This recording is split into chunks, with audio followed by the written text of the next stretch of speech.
Hello प्यारे बच्चों, कैसे हो आप लोग। देखो, अभी हम लोग काइनेमेटिक्स के एक और इंटरेस्टिंग सेशन को कंटिन्यू करते हैं। लास्ट टाइम हम लोगों ने काइनेमेटिक्स की बहुत सारी चीज़ें डिस्कस कर ली थी कि किस तरह से मोशन की इक्वेशंस बना सकते हैं, या एक्सेलरेशन, वेलोसिटी, टाइम, इन सब को कैसे रिलेट कर सकते हैं बेसिकली। तो उसी को कंटिन्यू करते हैं। आज के इस सेशन में कुछ कैलकुलस के और इंटरेस्टिंग सवाल करेंगे, और आप लोगों को और बहुत ज़्यादा मज़ा आने वाला है आज के इस सेशन में, क्योंकि सभी क्वेश्चंस एकदम अल्टीमेट टाइप के क्वेश्चंस हैं। सभी में एकदम सारे कॉन्सेप्ट्स क्लियर हो जाएंगे आपके। तो देखो, इसमें क्या दिया है, velocity as a function of x दिया है, और हमें बताना है find out the relation between x and t. बहुत ही इंटरेस्टिंग सवाल है। जब भी velocity as a function of x दिया हो और एक्स एंड टी में रिलेशन चाहिए, तो सिंपल सी बात है, वेलोसिटी को हम गिवन रिलेशन लिखेंगे, और हम ये भी जानते हैं velocity is differentiation of position with respect to time. तो यहाँ से हमारे पास आ जाएगा D X by X square, X X की टर्म्स एक साइड, टाइम की टर्म दूसरी साइड। अब देखो, ये बन गया एक्स की पावर -2 डी एक्स, एंड ये integration of D T, that becomes X की power -2 upon -2 + 1 upon -2 + 1 is equals to T plus some constant C. तो देखो, ये हो जाएगा माइनस का 1 अपॉन एक्स, क्योंकि एक्स की पावर -1 एंड डिवाइड में भी -1 is equals to T plus C. अब हमें ये पता है t = 0 पे x की वैल्यू है 1, तो ये वैल्यू हम सब्सटीट्यूट करते हैं जो कि इक्वेशन में दे रखी थी। तो t = 0 पे x की वैल्यू 1, तो c की वैल्यू आ जाएगी 0 + c इज इक्वल्स टू -1। तो c की वैल्यू -1 अब इस इक्वेशन में डाल देंगे, तो हमें मिल जाएगा -1 upon x is equals to t-1। और हमें x एंड t का रिलेशन चाहिए था। चाहे तो हम आंसर यहाँ पे छोड़ सकते हैं, दिस इज़ करेक्ट, बट इसको और थोड़ा सिंप्लीफाइड वे में लिखें तो x is equals to 1 upon 1 minus t. मैंने माइनस साइन भी एडजस्ट कर दिया, इन्वर्स भी कर दिया, तो ये भी एक फॉर्मेट हो सकता है आंसर देने का। तो x और t में रिलेशन इस तरह से कैलकुलेट कर सकते हैं। मैं आपको फिर से एक बार याद दिला देता हूँ कि x का अगर हम डिफ्रेंशिएशन करेंगे विद रिस्पेक्ट टू टाइम, तो हमें वेलोसिटी मिलेगा। वेलोसिटी का with respect to time differentiation करेंगे तो हमें एक्सेलरेशन मिलेगा। एक्सेलरेशन का एक रिलेशन और होता है v/dv/ds। ये हो गया डिफरेंशिएशन की कहानी। अब इंटीग्रेशन इसका उल्टा होता है, तो एक्सेलरेशन को इंटीग्रेट करेंगे a dt, तो हमें चेंज इन वेलोसिटी मिलेगा v2 - v1। और अगर हम वेलोसिटी को इंटीग्रेट करेंगे, इंटीग्रेशन ऑफ v dt, तो हमें चेंज इन पोजीशन मिलेगा x2 - x1 which is displacement. तो ये दोनों ही चीज़ें ध्यान रखने की है, इसलिए दोबारा एक बार याद दिलाया है। बाकी जिन लोगों ने पिछला सेशन नहीं देखा है वो ज़रूर देखें, जिससे कि आप लोगों की ये कॉन्सेप्ट्स कि कब इंटीग्रेशन करना है, कब डिफ्रेंशिएशन करना है, ये क्लियर हो जाए। चलो, तो अब नेक्स्ट क्वेश्चन की तरफ बढ़ते हैं। एक्सेलरेशन 2x दे रखा है इस क्वेश्चन में। Particle is at x is equals to 2, it's moving with the speed this. Find the velocity when position is x equal to 5. देखो, यहाँ पे क्या है, velocity at x equal to 5, मतलब velocity position के साथ रिलेट की गई है। तो हम कभी भी ऐसे क्वेश्चंस में टाइम को इंट्रोड्यूस ना करें। वेलोसिटी पोजीशन के साथ पूछी गई है, हम उसी फॉर्मेट में लाने की कोशिश करेंगे। तो एक्सेलरेशन अगर 2x है, तो हम यहाँ पर एक्सेलरेशन को दो तरीके से लिख सकते हैं। एक होगा dv/dt और दूसरा तरीका होगा v/dv/dx। अब देखो, हम जानते हैं कि हमें वेलोसिटी एंड पोजीशन को रिलेट करना है, तो ये लिखने का कोई फ़ायदा नहीं है, क्योंकि टाइम के बारे में तो कहीं पूछा ही नहीं है। तो अब हम इसके साथ चलेंगे, ये हमारा वर्किंग फॉर्मूला हो जाएगा। तो v/dv/dx is equals to 2x, cross multiply कर दो, तो v/dv is equals to 2x dx। और अब इसे इंटीग्रेट कर दो दोनों साइड्स पे। तो इंटीग्रेशन पे ये बन जाएगा v²/2, इधर हो जाएगा x²/2 plus some constant c। तो कैंसिल आउट होने के बाद ये एक्सप्रेशन हो गया v²/2 is equals to x² plus c। अब क्वेश्चन के अकॉर्डिंग देखो क्या दिया है, when x is equals to 2 then v is equals to 3, ऐसा क्वेश्चन में दे रखा है। तो इट इज़ 9/4, 9/2, v की जगह 3 रख दिया, is equals to 4 plus c। तो c हो गया 9/2 minus 4 which is 1/2, and hence velocity v²/2 is equals to x² plus 1/2. This is our required relation. और अब हम यहाँ पे x की जगह 5 रख के v निकाल सकते हैं। तो देखो v²/2 हो गया 25 plus 0.5, which becomes v² is equals to 25.5 into 2 which is 51, and hence v speed is equals to root of 51. ये हमारा आंसर हो जाएगा। This is our answer. देखो करने के लिए स्टेप्स बहुत सारे हैं, समझाने में भी थोड़ा टाइम लगता है, बट अगर इसकी प्रैक्टिस हो तो हमेशा ध्यान रखो कि वेलोसिटी एंड पोजीशन के बारे में क्वेश्चन में कुछ रिलेशंस दे रखें तो हम एक्सेलरेशन को v/dv/dx लिखेंगे, और अगर वेलोसिटी एंड टाइम के बारे में क्वेश्चन में कुछ इंफॉर्मेशन दी गई है तो हम dv/dt यूज़ करेंगे। It all depends upon practice. ठीक है, नेक्स्ट देखते हैं। If a depends on v in the following way, then at t equal to 0, x equal to 1, v equal to 1, हमें निकालना है वेलोसिटी एट गिवन टाइम।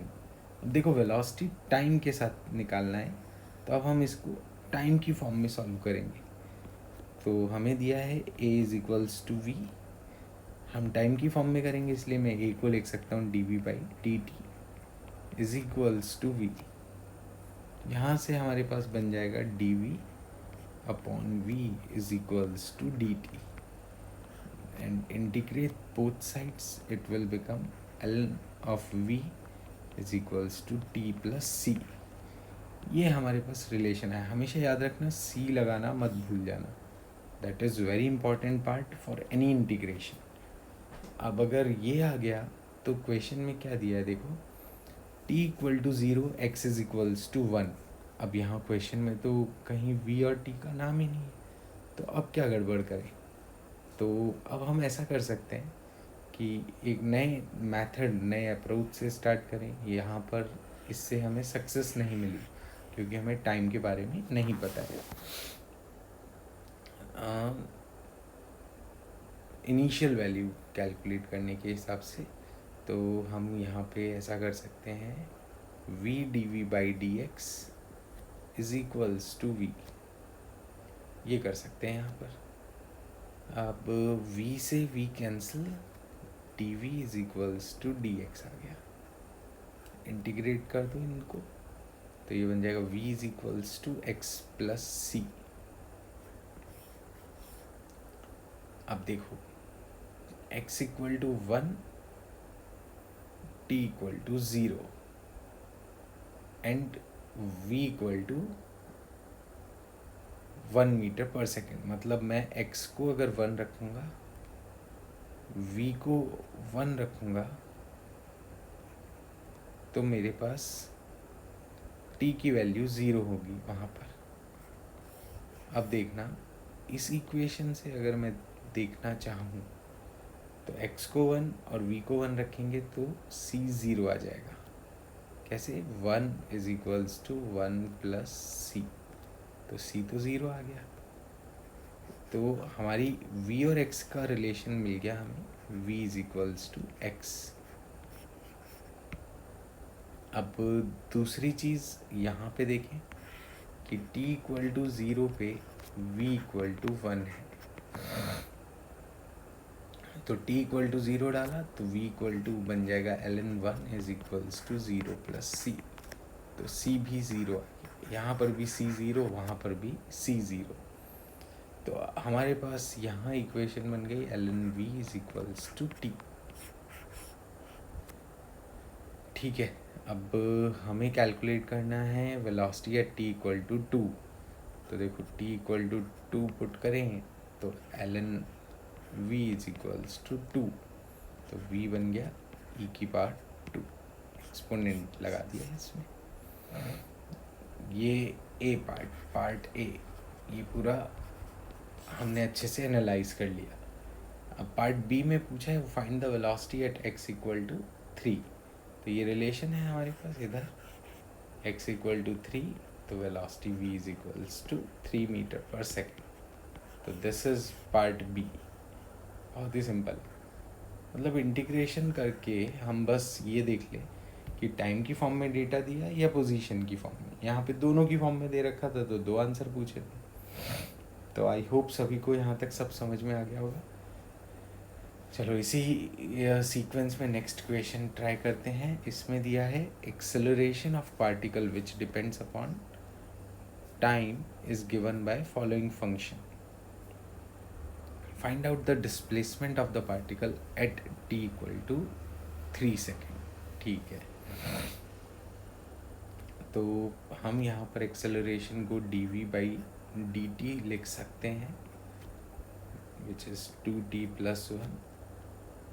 तो ये क्रॉस मल्टीप्लाई करने पे हो जाएगा dv is equals to 2t + 1 dt।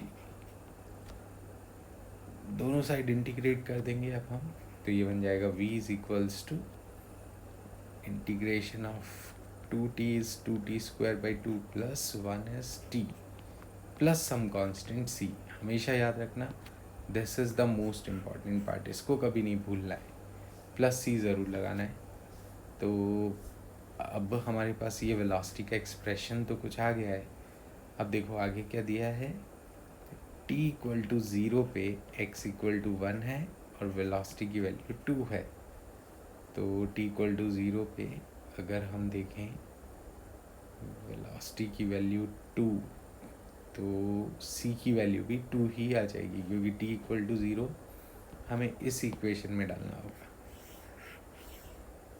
ठीक है, तो अगर t इक्वल टू 0 इस तरह से है कि हम यहाँ इक्वेशन में वैल्यू डालते हैं, हमें क्या मिलेगा देखें, v is equals to 0 + 0 + c t equal to 0 पे।